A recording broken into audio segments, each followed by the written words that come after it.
Hey guys, welcome to the session on Coffee with Prab. And today we have a special guest, Harshita.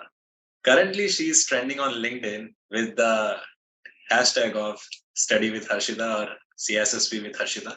And I truly, I got inspiration from her because every day putting a content on CSSP, it's not a joke.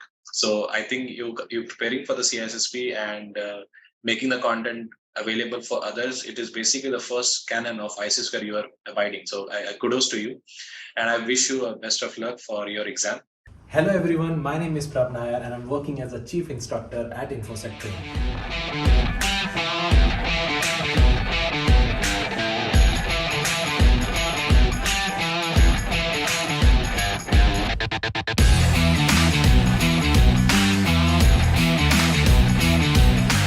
And as I can see, Ms. Harshita has a 8+ year of experience in GRC. And today she is here to discuss and share the experience of how the risk management or third party risk assessment works in the organization.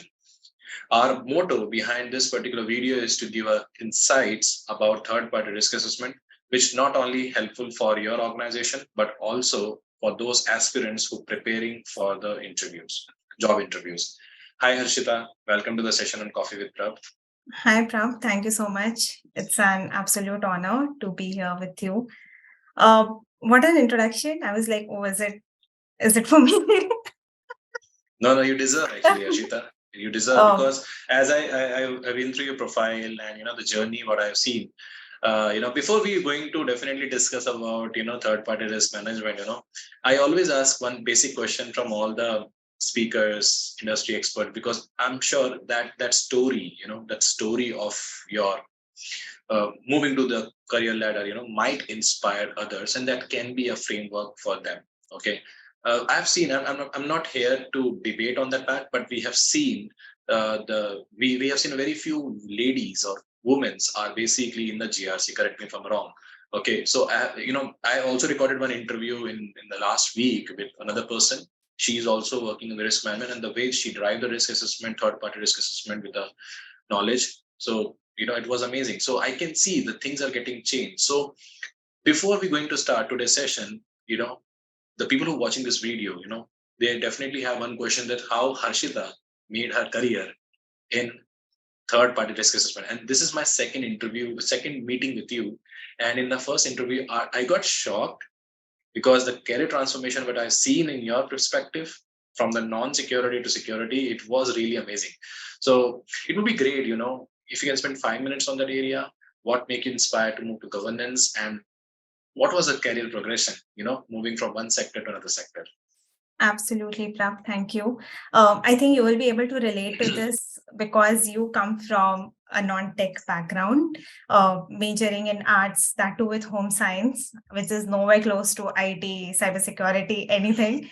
I had a similar start. I was pursuing commerce and majoring into accountancy. So basically, my first job, that was the job with a big four, was Deloitte, and I joined as a risk analyst.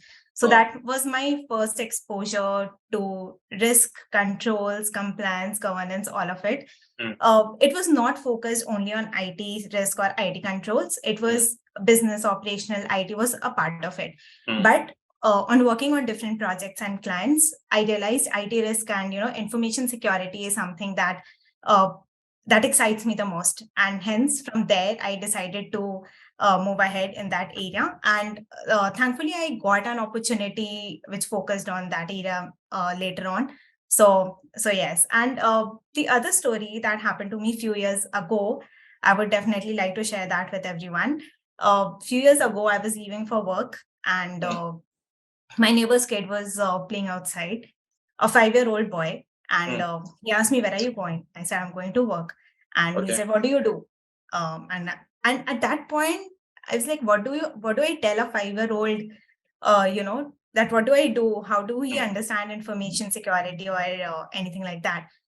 At that time, I said him that I make sure that my company, my organization is secure, it's protected. And he was like, "Oh, that's so cool. You're like a Spider-Man of your company." And I was like, "Yes, yes." that gave me a fresh perspective that, actually you're doing something worthwhile. You are securing your organization. You are protecting.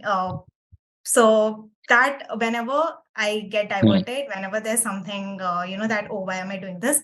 This short instance comes in mind, and that keeps pushing me forward. The other thing, talking about women, of course, it is cooler to have a women Spider-Man in an organization. True. We all know Peter Parker, and and I'm glad things are changing. We are seeing more women in the industry, and Yes. that's why, just inspired from you, trying to give back to the community in very minor, in any way possible, so that more women come on board. Yeah. Hey guys, this is our first video with Harshita, and she agreed with us that okay, she's going to bring more and more content. And if you want more content from Harshita, please drop your suggestion in the comment box. I'm going to disturb her again for the multiple topics. Please do. So Harshita, I'm sorry again, I'm going a bit off the topic. What was your academic? What was your academic? Was BTech or BCA? Because I will tell you the BCom. reason. Because BCom. Yeah. So Yes. there is no IT, right? In B, I guess. No. So I was Okay. pursuing BCom. I Mm. started pursuing chartered accountancy, and we have a subject called ISCA, which is information security. I don't even remember the full form, but I left it midway because I hated taxation, accountancy, Okay. finance. Yes. Okay. And of course, then gradually diverted towards this.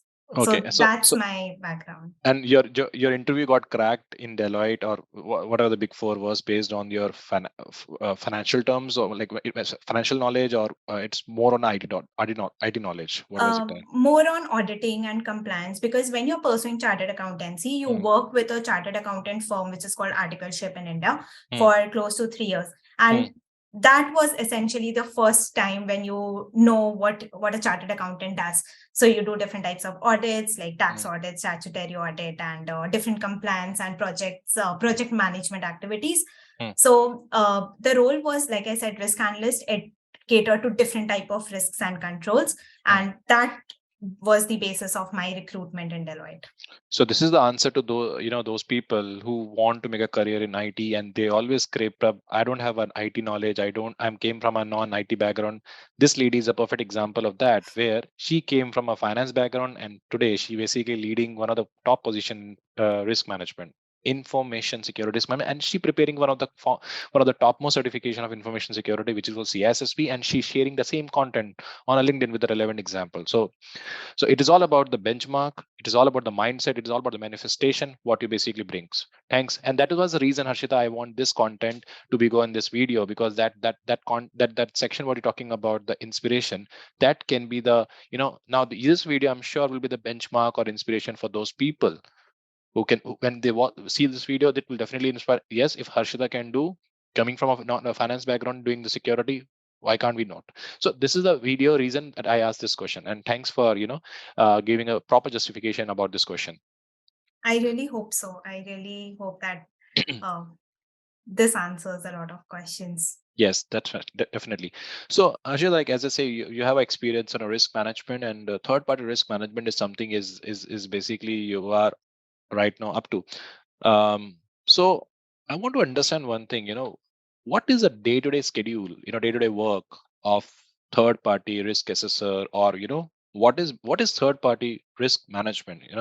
If you want, I can basically give you a host rights, and you can share your PPT or something like that. Yeah, sure, let's do that. Yes. Yeah. Thank you, Prab. Are you able to see my screen? Yes, definitely. Thank you.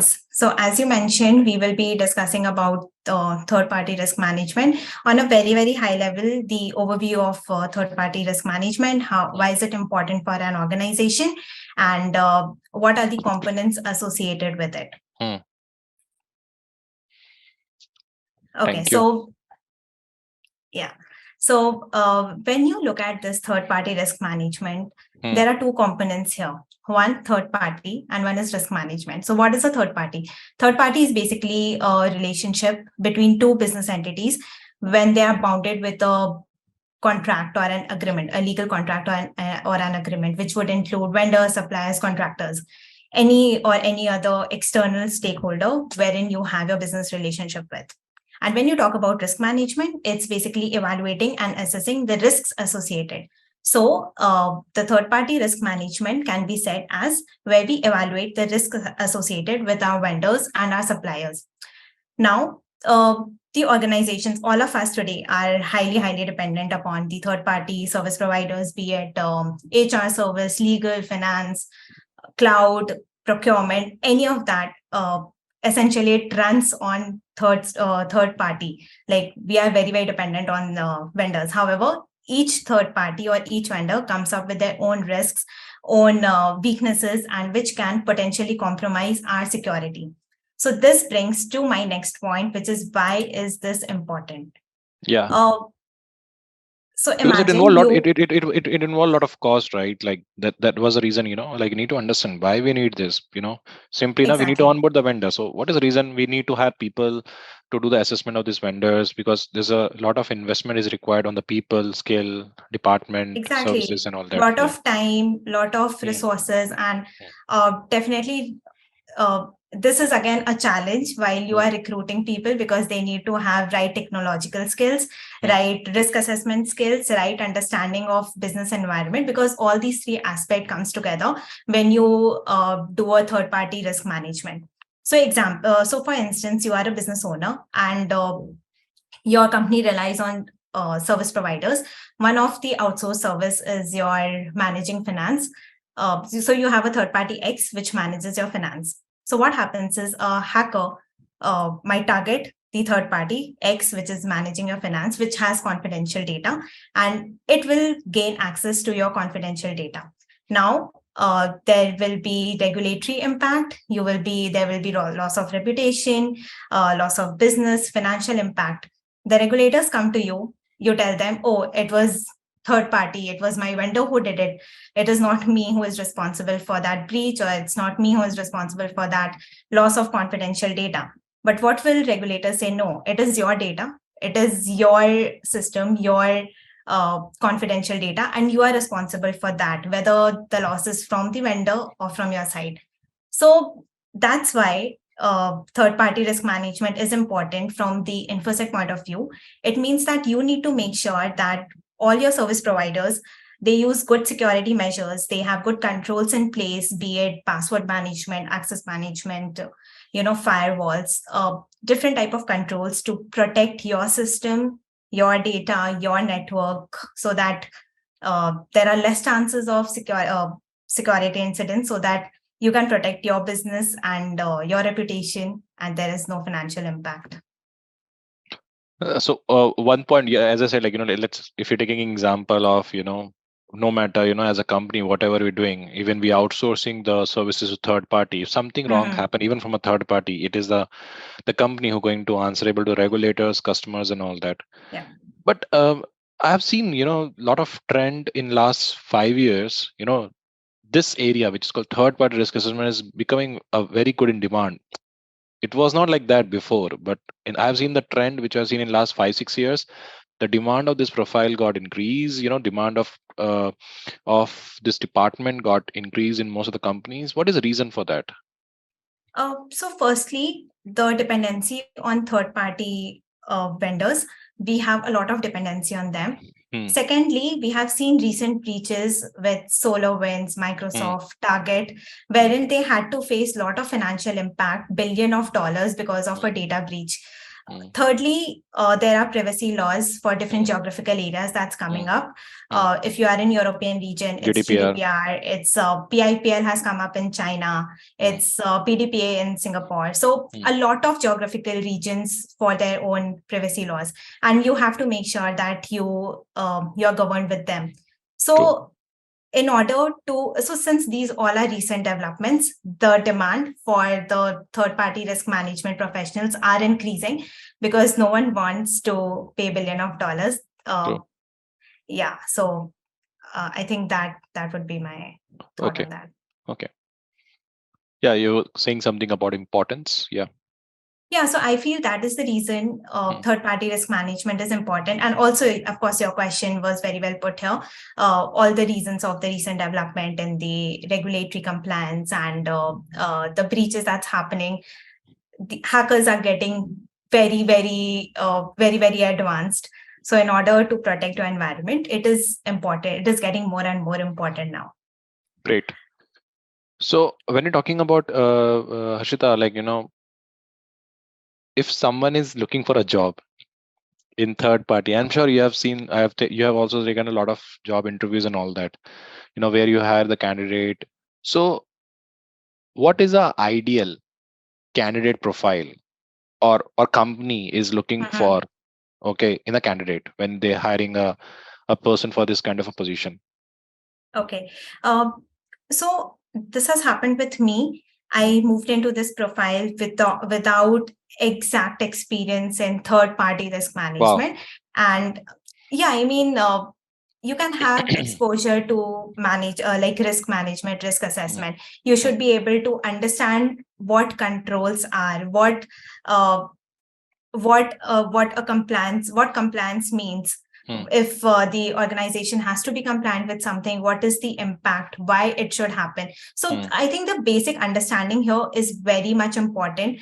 mm, You should be able to process like what technology is being used. Like if you're onboarding a vendor, why are you onboarding a vendor? Why mm, does the business need this? Or if they're selecting this vendor, if with respect to any other vendor, why are they doing that if the security controls are better for the other vendor? mm, So the over holistic approach on how the business works, how mm. the controls works, and what is the probability, or the risk impact, which is likelihood into probable impact, yeah, sorry, likelihood An into impact, yeah. Yep. impact in the Yeah. organization. So you should be able to think in that way, because Okay. I have been trained that okay, you need to do these steps, Mm, and we can train anyone, right? But the approach, you should come up with the right approach. You should have that curiosity that, oh, why are we doing this, why are we not mm. doing this? uh, the regulation says this, but we are doing this. So I think that thought plays an important role.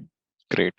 So if you hiring any candidate for this kind of a profile, so what are the frequent questions we always ask from the candidate to just evaluate his knowledge in this area? Like, do we have any set of preparation questionnaires or something like that you normally, company basically asks for this profile? Because this section of this video might be useful for those aspirants who preparing for the interview, who preparing Mhm. for this job, and I'm sure this part of the content might be useful. Yeah.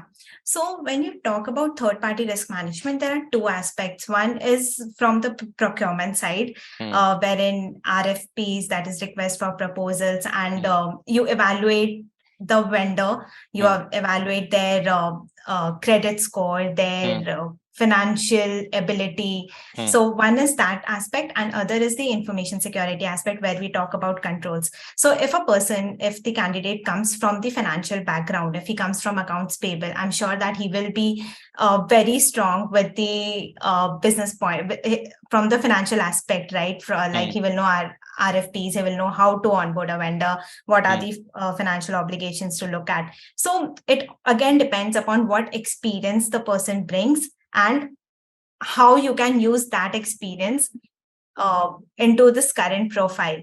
Okay. Uh, Yes. And again, the only thing that I would look into is how they approach, like if they're given to do a risk assessment, Hmm. what is their approach? How do they go and talk to the business? How do they try to understand that what is the impact? Because when you calculate impact and likelihood, there's no scale to give a fixed quantity. Like you True. cannot, yeah, it's not like, oh, I'm giving 4, you Hmm, maybe you can give 3. hmm, So understanding that mindset, that why the person is scoring it as 4, or why the hmm, person is giving it as 5, why does he think it's a medium risk or high risk uh, compared to low risk. So hmm. the entire approach to that assessment is very important. Yeah, that was a good point. You have talked about, scaling, and the scaling qualitative and quantitative varies. And as I've seen your profile, you also did some industry certifications. So can we see, like, the what you have read in those certifications, what you studied in the certification, this is how things works in the organization from a risk management point of view? Not 100%, because when you talk about risk management, it very much depends upon how your business works. So the course or any standard will give you a framework, but then you have to use bits and pieces of that framework to suit your organization. So when I was preparing for CISA, I was doing it while working on an information security role full time. So there were things that I was already working on, but while studying, it made the concept more clear. I would go back on my, work computer and see, we are doing business impact analysis. So why are we asking these questions? The course says this, but we are not asking this. The course will give you 10 points, but maybe that those 10 points are not applicable for your industry, for your size of business. And the second thing that is important to consider in risk management, that your control, the price of control should not be more than the price of loss, if I'm putting it in the right way. Yeah, So, you're right. Yeah. So if there's a risk, there is a loss. Suppose there is a risk of loss of $10, but your control is costing $100. It makes no sense. Yes. Exactly. Thank you. So that is the reason I basically asked that particular question. But at least if someone is basically making a career, or I'm sure that the certification or the knowledge what they gain from certification can be the good foundation stone for them. Like, I would absolutely agree with that. It did for me. And though I had some level of work experience in audit, risk, and compliance, but still the certification was very, very helpful for me. So I will 100% recommend it to anyone. Great. So can we disturb you guys again for the CISA or any other content-based video? Yes, you if can. you want some content related to CISA, see, she's right now online, so she cannot say no to that. So that's how I'm using the opportunity of the speakers. Okay. So it's called as a non-repetition. So later on, I she will cannot not deny. say no to you, Prab. Of course, yes. Okay. So how this risk management works, Harshita, how this third-party risk management works. So if I want to do risk assessment for the vendor, what is the process? If you can share your view on that. Sure. So I have covered this process in my next slide, which talks about components of risk management. Okay. So when we say components, it's again what we need to do while performing a risk management. So firstly, I would like to differentiate between a traditional risk management and a third-party risk management. So traditional risk management is that you do within your organization, you know how your business works, you know your specific controls, you know your different systems in the organization, and then you perform risk assessment on that. Whereas third-party risk assessment, the scope is never defined. You always get a new vendor. You will not know what controls are there with that vendor, how secure is that vendor. It's only your past knowledge that comes in place that helps you to do risk assessment. So the list is very, very exhaustive. There is no scope that can be defined for a third-party risk assessment, which is different from a traditional risk assessment that we perform. Okay. So the first step, that is also part of components, is identifying and classifying. So if you do not know what is in your organization, how will you make sure, or how will you secure it? So the first thing is to identify the vendors. And I believe the data classification drives the first principle of outsourcing, which essentially means that when you have identified the vendors, you need to classify them on the basis of criticality. So maybe some vendor is dealing with your high risk information, confidential information, PII risk information, some may not. So on that basis, you segregate or classify all your vendors, and then from there you start your risk assessment. That okay, yes.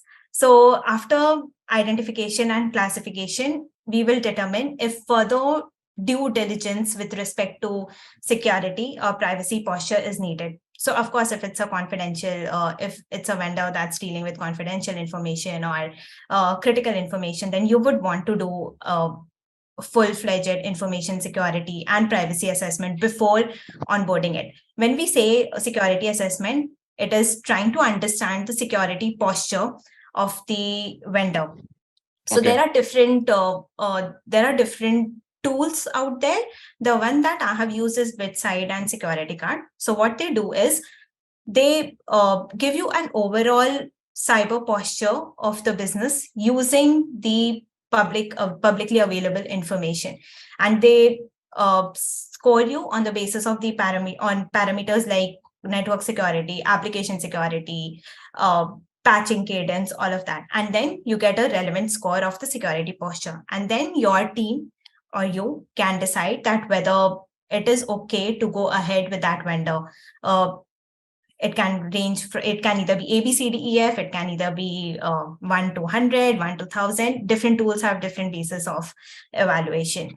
One is that. Then other is understanding the security and privacy controls that the organization already have, like access controls, firewall controls, like other encryption controls. And then the regulatory compliance is also very, very necessary to understand. So if you are onboarding a vendor, do you need to adhere to any of the regulatory compliance like GDPR? Talking about privacy law, GDPR, if it's processing your credit card information, then you have to make sure, PCI DSS is adhered to. If it is a healthcare, HIPAA, correct. So performing a due diligence to understand that whether it is safe, whether it is okay to go ahead. And always there are three, wherever I have worked, it's always finance, legal, and InfoSec that work together to make sure, like InfoSec will of course look into all the security parameters. Finance will look into, like we discussed, the bank, the credit score, bank details, the financial obligations, and legal from legal point of view.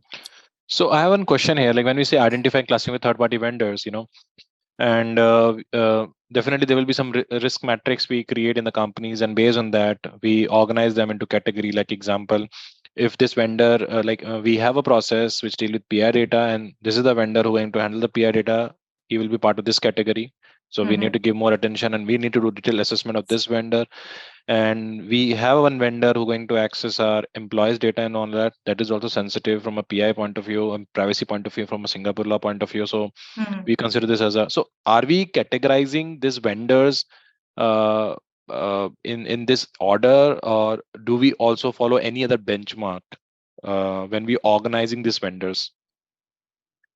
So again, it is on your organization to decide how you want to classify it. Usually, every organization I've worked does it differently, and also it depends upon the industry that you are coming from. So if you are in healthcare industry, which would process a lot of confidential and PII information, you will definitely pay attention to any data that the service provider is processing. And there will be so many. So industry matters. Benchmark, I currently cannot remember of. But again, from the entire framework, you map what is relevant to your business and then classify your vendors accordingly. Great. That is why I asked that question about, the benchmark and all that. Correct.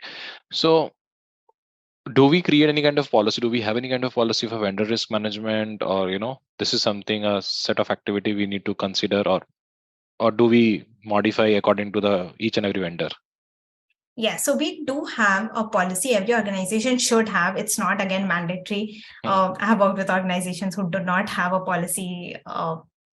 But yeah, it is good to have a policy. In policy, you lay down the basic regulations on what should, like why it should happen, why you should do a third-party risk assessment, why you should reach out to legal, security, and finance for approval before onboarding a vendor.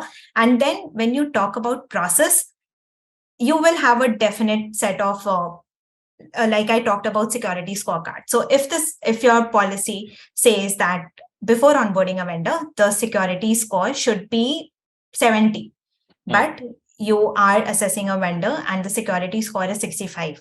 So now you need to see, do we have a substitute in the market?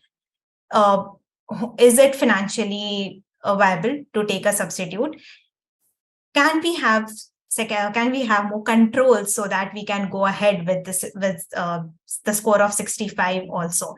So additional controls can come in place in this case, and then you discuss with business, and in that case we can supersede the policy with sufficient controls in place. The other thing that I wanted to discuss as part of contracts and agreements, but since we are talking now, there are times when the vendor is onboarded with an existing condition. So, for example, right now the company is very new; they do not have any security certification in place. But that is one of your criteria to onboard a vendor. That suppose they should have a SOC 2 report before you onboard them, and the vendor is saying that, okay, we are in the process. In 3 months, we will give you a SOC 2 report. So we can onboard the vendor. In this case, the policy is not being met, but we can onboard the vendor with an exception that we will be revisiting this within 3 months. And if it is not fulfilled, these are the steps that we can take. Okay. Thank you. Thank you so much. So that was a point. Actually, I was part of one of the project requirement, and this is basically where I got stuck. So I'm using this as an opportunity to learn some new stuff from this session. So it was one of my problem statement I want to ask. Thank you. Prav, you're making me nervous now. No. Seriously. See, no one is you will perfect. set up the bar so high. No. I will No one not is be perfect. able to meet it. No. You are expert on your area. I'm expert in my area. No one is basically perfect. So that is how the community build, right? We should not have that ego or something like that. No, why should I learn from this? So for me, this session is like eye opener, as every session where I learn some new stuffs and I'm going to apply in my projects too. And that is how it works. Amazing. The industry works. Yeah. That was a good point. So when we talk about the established contract, so as an information security guy or information security governance person and all that, how he good in contract management? Like, is it required to be a good in expertise in a contract management, or we just check our security clause and risk matrix and finish it off? So we cannot, when you are creating a contract, it should be in legal words, like there should have that law and legal language, which of course it's not expected from us. But the security part, which can be called a security exhibit of a contract, that is expected from us. So you can sit with your legal team and draft a proper security exhibit of what is expected from security point of view. Okay. So you have to work with legal, finance, and your team to be able to come up with a fully fledged contracts and agreements. So what is the role of a risk governance or third-party risk assessor in establishing contract and agreement? Because there is a role between law and business. So what is the role of a risk assessor in this particular segment? So risk assessor will be able to, identify what are the controls, whether how risky are the controls remediating the risk? Are there any open vulnerabilities that we should know of? Risk assessor will understand the data life cycle, how the data is being stored, backed up, archived, how is it being disposed. Then they will have a role around KPIs, SLAs. So when we revisit the vendor, we have to see that, okay, this was the KPI. Is it being met or not? Is it so legal or finance? They would not know about the project. What is the KPI needed? What is the underlying measures that we need? It is us who decide from the security point of view. Okay. Any best practices for that? Do you want to recommend? For setting up a contract? Yeah. From a security point of view, or make sure the person should not do any mistake, something like that as a best practice from your experience. The MSA, the NDA, the SLA. I mean, the MSA that before agreeing to your MSA master service agreement, the statement of work, go through it. I mean, review it. It has all the areas. I don't think I'm answering your question, but that is what. No, that was the same point I was talking about. That was the same point. Yeah. So reviewing it totally, that it is addressing all your concerns, and like you can see in the slide, you include all the points around how you will monitor it, how you will audit it, if there is a breach or an incident, what will happen, how will it constitute a breach. So every aspect is put up in the contract, because later you would not want your vendor to say, oh, it's not in the contract, we cannot do that. And that should not put it in you in a position wherein your security is being breached. So Great.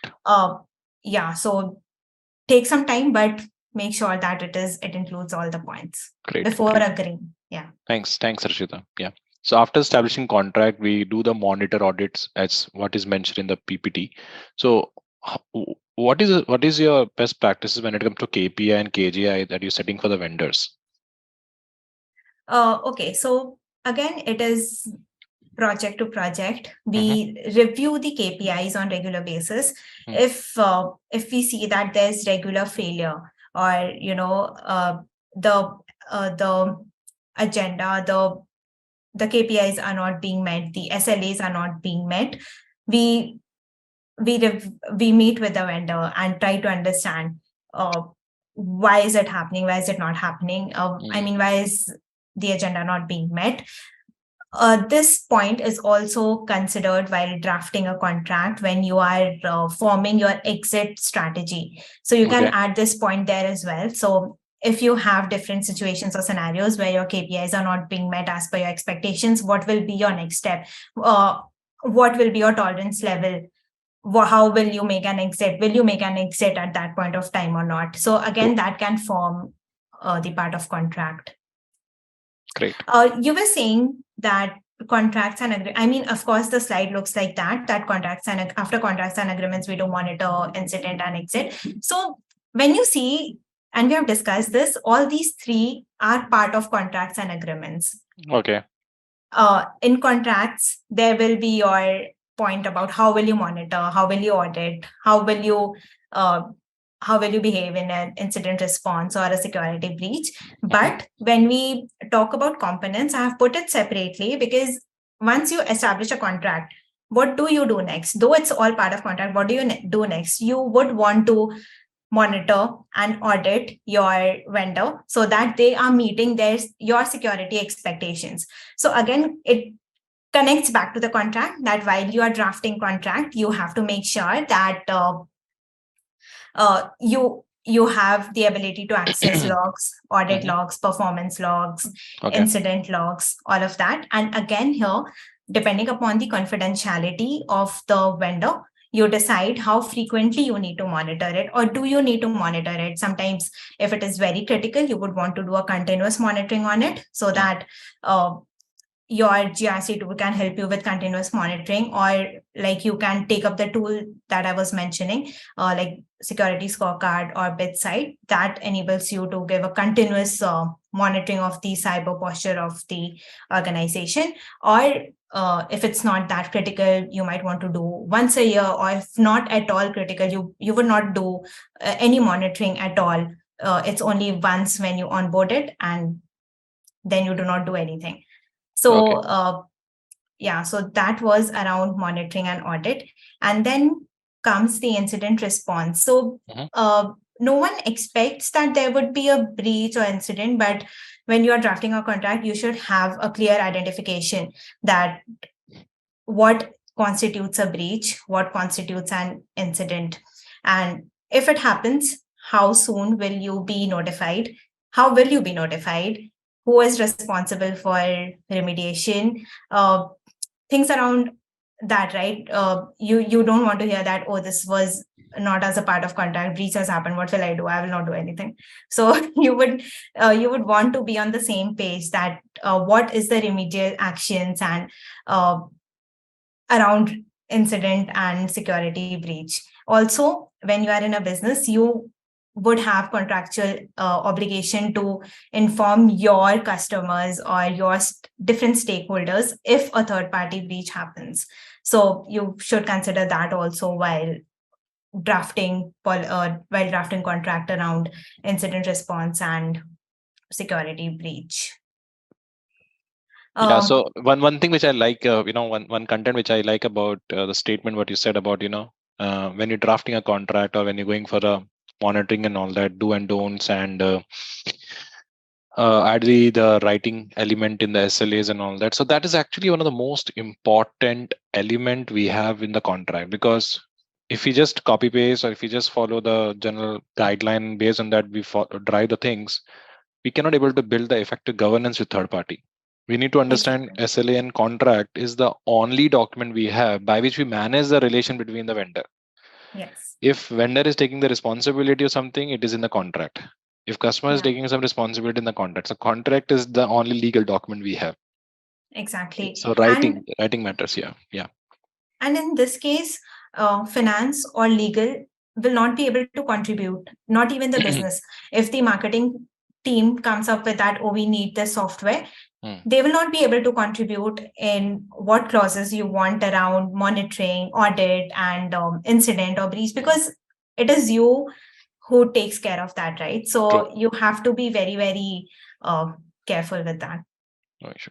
The last one Yeah. revolves around the exit strategy.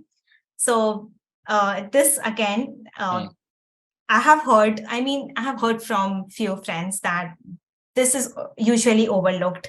You try to focus so much upon SLAs, upon incident, upon KPIs that you tend to forget the exit strategy. So you have to make sure that there is a clear demarcation of what would lead to exit or termination of contract.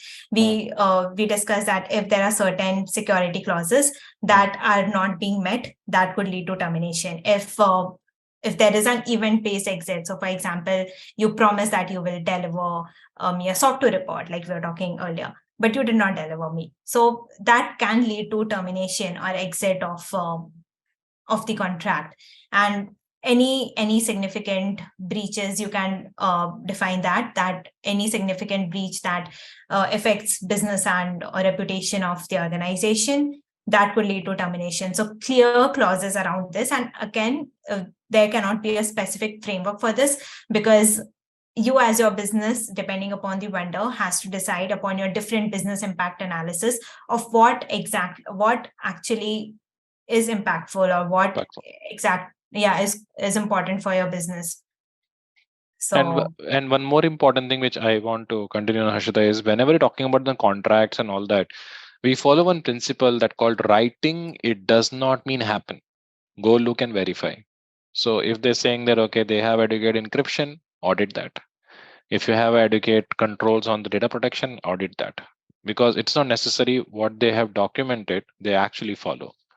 yes. So somehow audit is also like 40-45% is basically play a very important role in building the effective governance between the vendor. I agree. And nowadays, when you talk to big players, like you have cloud service providers, AWS, Azure, Google, all of them, you cannot go and ask them that, oh, you're saying that you encrypt the data. I want to come and audit and see that whether you're encrypting data or not. In these situations, your different certifications that we were earlier talking about, like SOC 2 certificate or ISO 27000 certification. So these security standard industry-wide recognized certificates come into place that, okay, if your SOC 2 report says this, we have to believe that, this, that you are doing it. I don't think it is possible for us to go and check to make sure that whether you're encrypting. With small vendors, definitely you can set up and you can negotiate that you want to do it because you might not trust them. But big players, it's a little challenging. You have to consider the certificates. Also, very interesting point.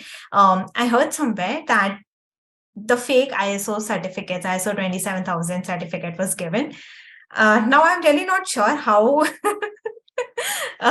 Now you cannot even trust the certificate. You have to go and evaluate with the certifying authority that whether it is correct or not. But things are happening around this and I've seen that's when I've seen a lot of paradigm shift happen where people are moving from the enterprises moving from ISO 27001 certification to SOC 2, because SOC 2 is basically providing a greater transparency, detailed reports, because just having a certificate doesn't give visibility. So I want to know, do they have a detailed control analysis? We want a detailed report of the control effectiveness. So that is where the SOC 2 come into the picture. That's why I've seen a lot of industries. Initially, it was a part of US, but now slowly, gradually, Middle East, Europe, Yes. Africa, they also start asking the SOC 2 report. Yeah, glad that you brought this. So SOC 2, I feel, is like a report card of an organization. So, for example, if when we go to buy a property, it is suggested that, buy it on a loan, like get a loan through a bank, because when bank is investing in it, they will do its due diligence to see that it is legal, they have met all the obligations, everything is clean before investing, which might not be the case if you go and do your own research. Similar happens with SOC 2 report. There is a certifying authority, an independent auditor, which prepares the SOC 2 report. So it can be trusted, and it gives you a detailed picture of the security of the organization. Yeah. That is the reason, and one more important thing which I discovered, as you have raised this point also, when you're talking about implementation or ISO. Yes, so that's why, a lot of third party vendors are coming. They're saying that they got the ISO in 2 weeks, they got the ISO in 1 month. But if you see the practical aspect, you cannot issue a certificate before 1 year.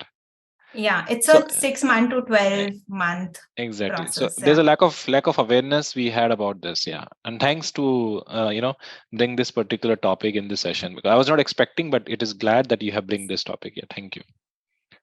No worries. I think we have almost come to the end. This was conclusion. It is important. So since we have so many third-party vendors in our business landscape, failure to do so can lead to business and reputational damage. So even though it's an extra step, but it is important. Implementing effective management and failure as third party.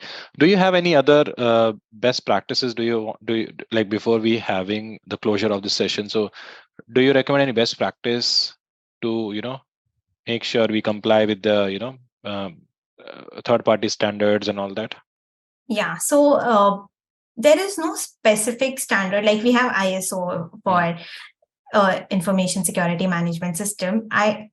I cannot remember over the top of my head that we have a specific standard for third party risk management, but there's an organization, Santa Fe. They produces SIG, which is standardized information gathering, which is sort of a list of questionnaire. So there may be, say, 500 questions. You pick up the questions which is relevant to your scope, your business scope, and use that to prepare your questionnaire, your due diligence questionnaire that you do with business before moving to the security and privacy assessment.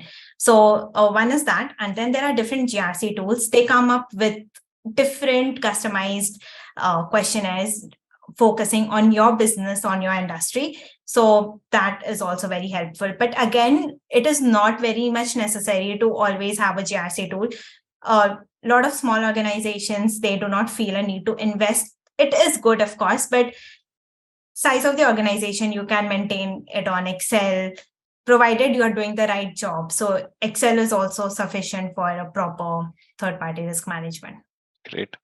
And any last minute advice for the people who want to switch their career from non-IT to IT GRC or security GRC?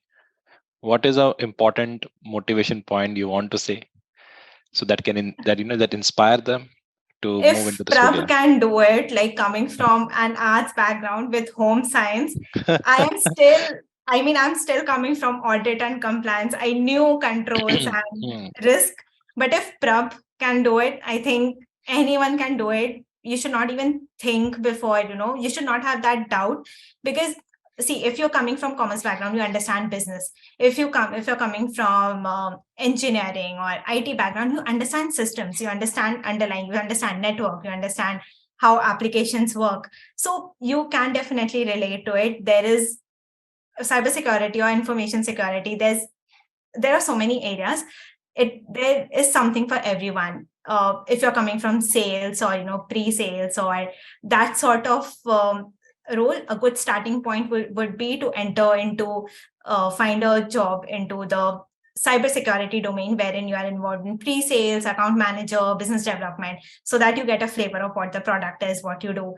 If you can start as a education training trainer, that will give you a flavor, and then slowly make your move. I started as a risk compliance. Now I'm, like he said, that he slowly taking up CISSP and trying to be more focused into the entire information security space. So there are so many opportunities, and we are here. Like, Prabh has created such a fabulous network, such a fabulous community. He is so reachable. He is actually, he's a godfather. He's a change maker in this area. So No. I know, of course, you're creating an example. A lot of people like us, you are inspiring us. So yeah, just take the plunge, and you will find a way. It's just a matter of starting somewhere, and then you will find your direction.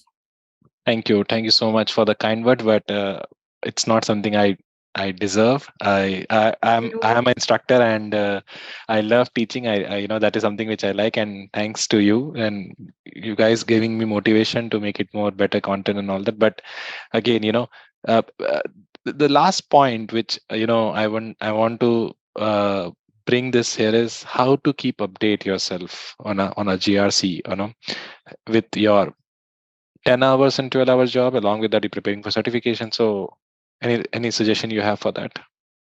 Yeah, I have a website for that. It's called www.google.com. It is free. It has everything. So the knowledge right now in the world that we are living is, you have infinite knowledge, and mostly it's free of cost, at least for the level that we are at. So I personally reach out to mentors, reach out to people like you on LinkedIn, on Google. And if you're coming from a non-tech background, you of course have to put in efforts. You have to read material. You have to understand maybe more than what your peers have to do. But then you have YouTube, you have Google, you have LinkedIn. You can reach out to anyone in a matter of a click, which was not possible before. Like, I reached out to Prabh on LinkedIn, and he was kind enough to reply me in one message. So people are so reachable. We just feel that, what will the person think, or can I reach out to him? No, I have reached out to CISOs. I have reached out to different people from all across the world, and they are so willing to help you in your journey that it will blow your mind. Everyone wants you to succeed. So I think LinkedIn, Google, YouTube. Yeah, that was a good point you have raised about, if you want to learn something, keep ego aside, and do not have assumptions. Yes. That, okay, if I reach out to him, how he think or how she think, what will be the reaction, So that is something important advice I want to give to everyone.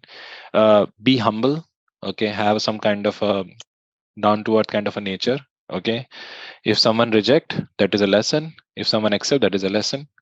It's all about, it's very important to have a mentor in any form. It can be a mom, it can be your dad. Okay, you don't need to watch any motivational videos in YouTube. You have your own motivational life example, your mom and dad, how they basically struggle, and that is a live example, because they are the best who can give you the best lesson of your life, because they have seen the biggest things which has happened in their life, I believe. So yes, that's a point. And thanks Harshita, for taking out the time. First of all, it's Sunday, I know, and I'm sure sometime you be a bit angry, why this guy has planned this session in a Sunday. I'm a very mean guy. And as I said, I don't have any assumption that if I disturb her, what she feel, if I basically call her for this session, how she think. I want this session to be Everyone done. should listen to him. Be a mean guy and reach out to as many people I'm also want. sharing. So Harshita, are you comfortable? Like, can I share your LinkedIn profile in this description box of this video? So Would be an honor. Yes. if someone is want to reach out to you, and one more important thing, you can also follow Harshita on LinkedIn for two major reasons. Right now, she is on a one mission where I think she set some kind of a habit where every day, I think in scheduled evening, she posts one article on CISSP. So if you are lazy, you don't want to open the book, open the LinkedIn, check her profile. She has created a device content. I think she started from domain 1. That is the first reason you can reach out to Harshita. You can join Harshita Network. And second, we're going to disturb her again for the another content on the governance, risk management, which you want to be discussed. And I want that input in the comment box. Thanks, Harshita, for taking out the time for this Would session. be. Thank you so much, Prav. Just last words from my side. I have always said this before, and I will always say you are an absolute change maker in this industry. The way you are helping all of us, it's please keep doing the good work that you are doing. Uh, we all look up to you. You inspire all of us. The humble nature, so kind and so easily reachable. Please keep up the good work. You don't know how many out there you are inspiring. So thank you Thank so you. much. That And is I would basically love a to be motivation capsule disturbed. today. Yeah. So that was a Not motivation from capsule for Sunday. YouTube. Yeah. And on YouTube, yeah, no motivation videos, only GRC Risk, CSSP, all the videos. That's great. That's great. Thanks, Harshita. Thank you so much, Prab. Hope to see you soon. Speak to you soon. Bye bye. Bye.